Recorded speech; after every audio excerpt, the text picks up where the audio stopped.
But I wondered if there was some final thought or a mantra or something that you can leave our audience with before they go home.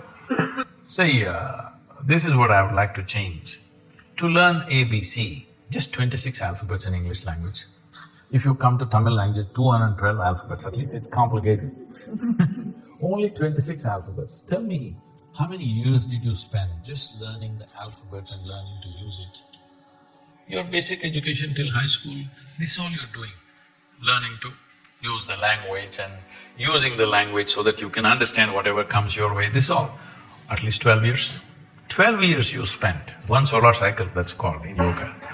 One solar cycle you spent just to learn a language, to communicate with people. But to transform your life, you want a 2-minute mantra.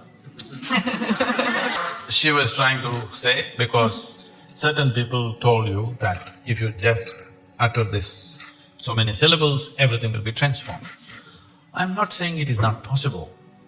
It is possible because sound has that power to transform if you use the sound right.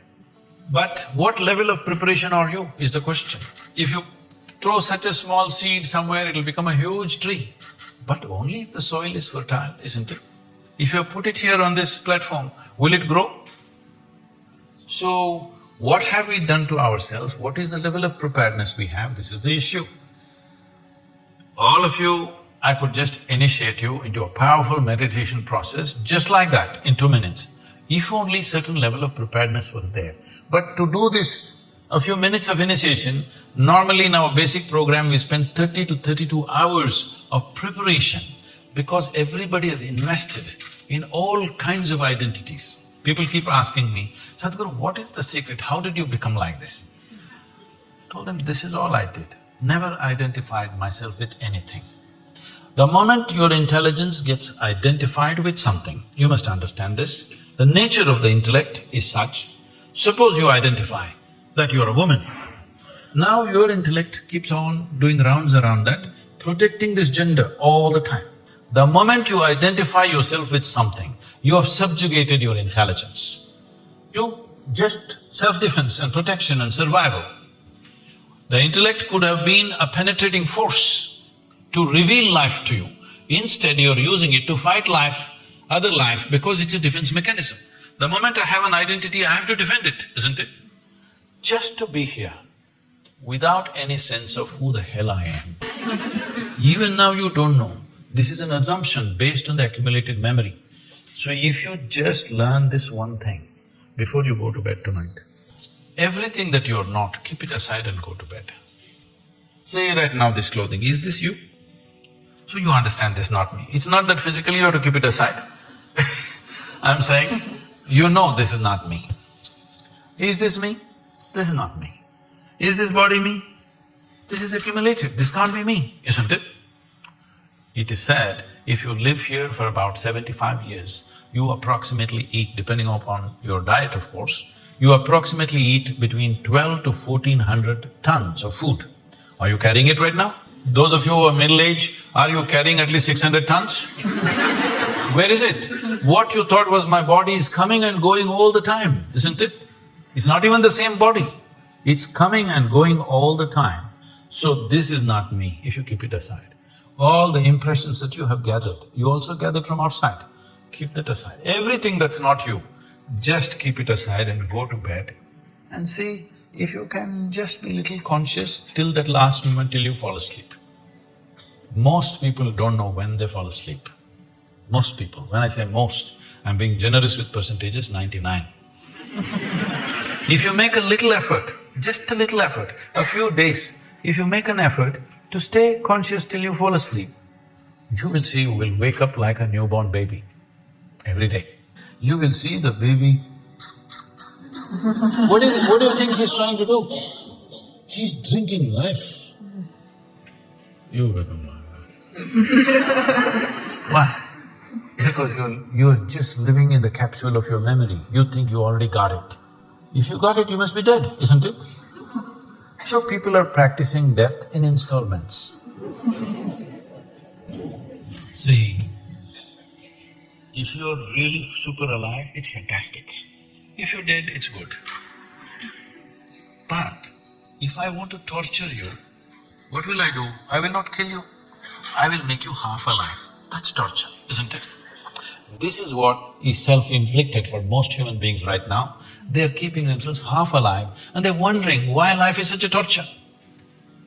I just asked a simple question about a year and a half ago when I was in London. I was speaking to a very prominent group of people. I asked, how many people in London city can sit in the evening peacefully even without a glass of wine? They clearly said less than 1%. So to be healthful, you need a chemical. Today 70% of the people are on prescription medication of some sort. To be peaceful, you need chemicals. To be joyful, you need chemicals. To be ecstatic, of course you have ecstasy. I'm saying for everything if you need chemicals from outside, this is not a moral issue for me. The concern is this, if 90% of the population is doing chemicals to be healthful, joyful, peaceful, everything, the next generation that you produce will be less than you. This is a crime against humanity. You're beginning to see this everywhere. If you produce a generation which is less than you have committed a serious crime against humanity. This will happen in a big way if we don't go off chemicals, both prescribed and otherwise.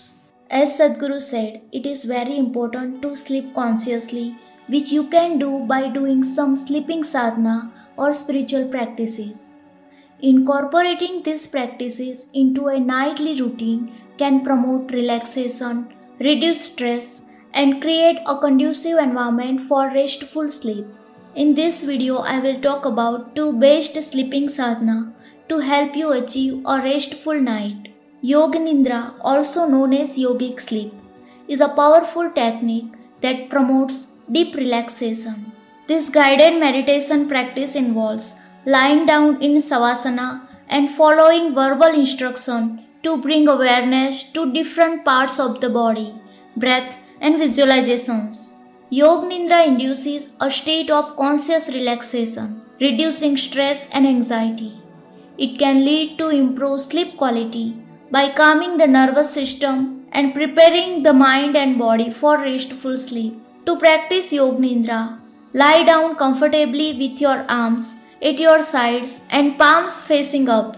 Close your eyes and follow a guided Yoga Nidra recording, which will lead you through a series of body scan and breath awareness exercise. Pranayama or breath control includes various techniques that can help induce relaxation and prepare the mind for sleep.